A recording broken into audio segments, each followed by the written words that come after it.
Hello friends, daily English for you या आपल्या चॅनलवर तुमचे पुन्हा स्वागत आहे. डिअर फ्रेंड्स, आजच्या लेसनमध्ये आपण 50 असे सेंटेन्सेस पाहणार आहोत की ज्यांचा वापर रोजच्या बोलण्यात सर्रास केला जातो. चला तर मग आजच्या लेसनला सुरुवात करूया. आजचे आपले फर्स्ट सेंटेन्स पाहूया. मी जाऊ का? अशा पद्धतीची आपल्याला परवानगी मागायची आहे. याची इंग्लिश काय होईल? बोला. Shall I go. Shall I go म्हणजेच मी जाऊ का? एखाद्या गोष्टीची परवानगी मागण्याची सुरुवात आपण शॅलने करू शकतो.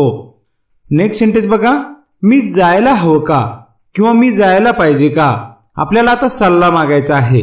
तर सल्ला मागण्यासाठी याची इंग्लिश काय होईल मग? बोला. Should I go. Should I go. शॅलऐवजी आपण कशाचा वापर केला? शुडचा केला, कारण या ठिकाणी आपण सल्ला मागितलेला आहे. नेक्स्ट सेंटेन्स बघा. मी का जायला हवं किंवा मी का गेलं पाहिजे? काय होईल याची इंग्लिश? बोला. Why should I go. Why should I go. मी का गेलं पाहिजे किंवा मी का जायला पाहिजे या ठिकाणी पण सल्ला आहे. या ठिकाणी आपण प्रश्न विचारलेला आहे समोरील व्यक्तीला. नेक्स्ट सेंटेन्स बघा. मी निघू का? एखाद्या ठिकाणून आपल्याला निघायचं आहे, तर त्याची परवानगी आपल्याला घ्यायची. कसं बोलणार हे? बोला. Shall I live. Shall I live म्हणजेच मी निघू का? Next sentence. कृपया माझ्यासाठी ठेवा. एखादी गोष्ट आपल्यासाठी राखीव ठेवा असं आपल्याला समोरील व्यक्तीला सांगायचंय. तर मग याची इंग्लिश काय होईल? Please keep it for me. Please keep it for me म्हणजेच कृपया माझ्यासाठी ठेव किंवा ठेवा. कृपया ते सुरक्षित ठेव. याची इंग्लिश काय होईल? बोला. बोला. Please keep it safe. Please keep it safe. Keep it म्हणजे ठेवणं आणि सेफ म्हणजे काय? सुरक्षित. मी हे कुठं ठेवायला पाहिजे? याची काय इंग्लिश होईल बरं? मी हे कुठं ठेवायला पाहिजे? काय इंग्लिश होईल? बोला, प्रयत्न करा. Where should I keep it. Where should I keep it. Next sentence. कृपया ते तिथे ठेवा. याची इंग्लिश काय होईल? Please keep it over there. Please keep it over there. Next sentence बघा. कृपया खाली बसा. हे सोपं आहे. याची इंग्लिश काय होईल सांगा? Please sit down. Please sit down. आता समजा आपल्या घरी पाहुणे आलेले आहेत, आपण त्यांना म्हणतो कृपया बसून घ्या. याची इंग्लिश काय होईल मग? आता आपण या ठिकाणी तर सिट डाऊन बोलणार नाही. काय होईल English? Please have a seat. Please have a seat. Sofa किंवा खुर्चीवर बसून घेण्यासाठी आपण बोलू शकतो प्लीज हॅव अ सीट. तुम्हाला असं विचारायचंय की मी खाली बसू का? मग काय विचारणार तुम्ही? काय होईल English? Shall I sit down. Shall I sit down. किंवा तुम्ही बोलू शकता मी ते बसू का? याची इंग्लिश काय होईल? Shall I sit here. Shall I sit here. तुमच्या घरामध्ये एखादं लहान मुलं आहे, तुम्हाला त्याला म्हणायचं की ए ताट बस. याची इंग्लिश काय होईल मग? Seat up straight. Seat up straight. कृपया ते आत्ताच कर. एखाद्या व्यक्तीला आपल्याला म्हणायचं असतं की ए ते आत्ताच्या आत्ता कर. मग ते आपल्याला इंग्लिशमध्ये काय बोलता येईल? बोला. Please do it right now. Please do it right now. Do it म्हणजे ते कर, राईट नाऊ म्हणजे काय? आत्ता कर. आळसी बनू नकोस. याची इंग्लिश तुम्हाला येईल. काय होईल? बोला. Don't be lazy. Don't be lazy. Lazy म्हणजे आळशी. इथे विचारलेलं प्रत्येक सेंटेन्स तुम्ही फ्रेम करण्याचा प्रयत्न करा. चला पुढील सेंटेन्स बघा. मला ते करायचं नाही. याची इंग्लिश काय होईल बरं? मला ते करायचं नाही. प्रयत्न करा. I don't want to do it. I don't want to do it. आपल्याला एखादी गोष्ट करायची नाही तर त्याची सुरुवात आपण आय डोंट वॉन्ट टू ने करू शकतो. कशाने? आय डोंट वॉन्ट टू ने. जसं की नेक्स्ट सेंटेन्स बघा. मला बाहेर जायचं नाही. काय होईल मग याची English? I don't want to go out. Go out म्हणजे बाहेर जाणे. ठीक आहे. सुरुवात कशाने केली? आय डोंट वॉन्ट टू ने. आता ही सेंटेन्स तुमच्या प्रॅक्टिससाठी आहे. मला घरी जायचं नाही. तर हे तुम्ही इंग्लिशमध्ये कसं बोलणार मग? कमेंट सेक्शन मध्ये हे सेंटेन्स तुम्हाला फ्रेम करून टाकायचं आहे. मी तिथे नक्कीच तुम्हाला रिप्लाय देईल. नेक्स्ट सेंटेन्स बघूया. मी ते लगेच करतो. याची काय इंग्लिश होईल? I will do it right now. I will do it right now. मी ते नंतर करतो. याची काय इंग्लिश होईल? प्रयत्न करा, सांगा. I will do it later. Correct. I will do it later. आता एखादी गोष्ट आपल्याला करू द्या अशी परवानगी आपल्याला समोरच्याकडून मागायची. त्याची इंग्लिश काय होईल मग? Let me do it. Let me do it म्हणजे मला ते करू द्या. तुम्हाला असं म्हणायचंय मला घरी जाऊ द्या, याची इंग्लिश काय होईल मग? Let me go home. Let me go home. तुम्हाला म्हणायचंय मला अभ्यास करू द्या, काय इंग्लिश होईल? Let me study. Let me study. मला त्रास देऊ नकोस, याची इंग्लिश काय होईल सांगा? माहित आहे तुम्हाला? Don't bother me. Don't bother me. बऱ्याचदा आपण म्हणतो ना मला डिस्टर्ब करू नका, तुम्ही इंग्लिशमध्ये बोलू शकता don't disturb me. Don't disturb me. बऱ्याच वेळेला एखादा वाद झाल्यानंतर आपण म्हणतो बस बस कर आता. तुम्ही एकच वर्ड बोलू शकता यासाठी, इनफ. इनफ. खूप झालं आता असं बोलत असतो आपण, खूप झालं आता. तुम्ही बोलू शकता this is enough. This is enough. बरं, या इनफ वर्डचा वापर पॉझिटिव्हली कसा करतात? आता एखादी गोष्ट आपल्यासाठी पुरेशी आहे असं आपण बोलत असतो, तर पुरेसं आहे म्हणण्यासाठी पण इनफ वर्ड वापरतात. जसं की हे माझ्यासाठी पुरेसं आहे, तर हे सेंटेन्स इंग्लिशमध्ये कसं बोलणार मग? This is enough for me. This is enough for me. आपण समोरील व्यक्तीला विचारू शकतो हे तुझ्यासाठी पुरेसं आहे का? मग हा क्वेश्चन कसा विचारणार आपण? बोला. Is this enough for you?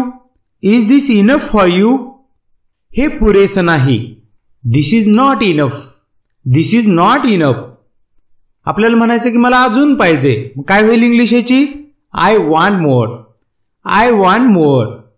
जर तुम्हाला असं म्हणायचंय हे गरजेपेक्षा जास्त आहे, याची काय इंग्लिश होईल बरं? बोला. This is more than enough. This is more than enough. This is more than enough म्हणजे हे गरजेपेक्षा जास्त आहे. मला अजून मिळू शकतं का? काय होईल इंग्लिश? बोला. मला अजून मिळू शकते का? Can I get more. Can I get more. मला थोडं पाणी पाहिजे, काय होईल इंग्लिश? एकदम सिंपल आहे, बोला. I want some water.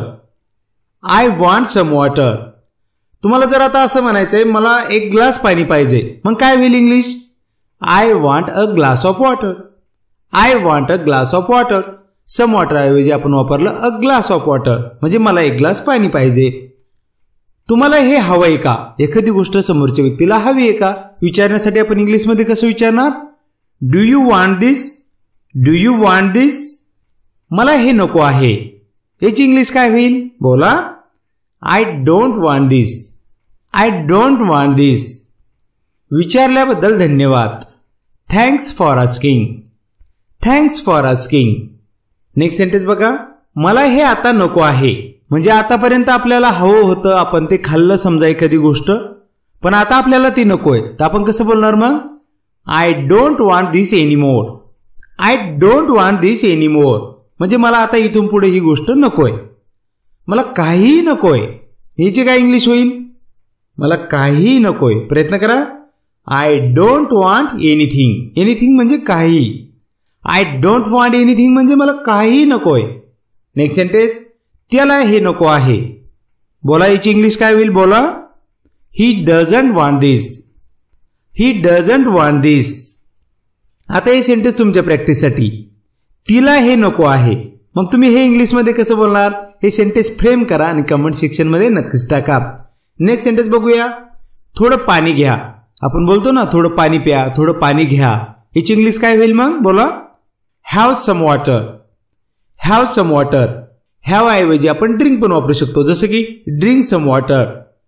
थोडी विश्रांती घ्या. काय होईल इंग्लिश?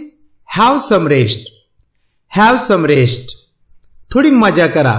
काय होईल English? Have some fun. Have some fun. Next sentence बघा. मला तुझा नंबर मिळू शकतो का? एखाद्या व्यक्तीचा नंबर आपल्याला मागायचा आहे, इंग्लिशमध्ये बोलायचंय. काय होईल क्वेश्चन तयार? बोला. Can I get your number. Can I get your number. मला तुझा नंबर मिळू शकतो का? बोला. Can I get your number. तुम्ही पण म्हणा can I get your number. जर तुम्हाला असं म्हणायचंय मला तुझा नंबर हवा आहे, सेंटेन्स बदललं बघा. मला तुझा नंबर हवा आहे, मग ही इंग्लिश काय होईल हिची? I want your number. एकदम सिंपल आहे. I want your number. एखाद्या व्यक्तीकडून आपल्याला तिसऱ्याचा नंबर मागायचा, तर आपण म्हणतो मला त्याचा नंबर पाठव. याची इंग्लिश काय होईल मग? बोला. Send me his number. पाठवण्यासाठी काय वर्ड वापरतात? वर्ड वापरतात send. Send me his number. मला त्याचा नंबर पाठव. तुम्हाला असं म्हणायचंय मला तिचा नंबर पाठव, मग तुम्ही हे इंग्लिशमध्ये कसं बोलणार? हे तुम्हाला सेंटेन्स फ्रेम करायचं आहे, कमेंट सेक्शन मध्ये टाकायचं आहे. नेक्स्ट सेंटेन्स बघा, मला तुझा लेटेस्ट फोटो पाठव. कसं बोलणार इंग्लिश मध्ये बोला. पाठवण्यासाठी काय वापरतात? Send. Send me your latest photo. Send me your latest photo. मला तुला पाहायचं आहे. काय होईल English? I want to see you. I want to see you. मला एखादी गोष्ट करायची आहे. याची सुरुवात आपण आय वॉन्ट टू ने करू शकतो आणि त्यानंतर होप घ्यायचा आहे, जसं की शी घेतलेला आहे या ठिकाणी. नेक्स्ट सेंटेन्स, मला घरी जायचं आहे. काय होईल English? I want to go home. I want to go home. I want to ने सुरुवात केली आणि गो होम वापरलं. पुढे बघा, मला अभ्यास करायचा आहे. काय होईल इंग्लिश? बोला, प्रयत्न करा. I want to study. अभ्यास, study. I want to study. मला अभ्यास करायचा आहे. मला तुझ्याशी बोलायचं आहे. काय होईल इंग्लिश? बोला, I want to talk to you. I want to talk to you.